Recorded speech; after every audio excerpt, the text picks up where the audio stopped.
ఒక అలాగే ఒక చెడ్డ తలంపు కూడా మనలో ఉండడానికి దేవుడు ఇష్టపడట్లేదు.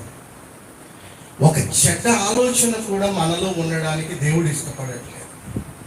ఎలాగునైతే పరిమళ వాసన ఉన్నప్పుడు మనం ఆ పరిమళాన్ని ఎలాగునైతే అనుభవిస్తామో, అలాగున దేవుడు కూడా నీ నుండి నా నుండి పరిశుద్ధత, పరిమళత్వాన్ని కోరుకుంటున్నాడు.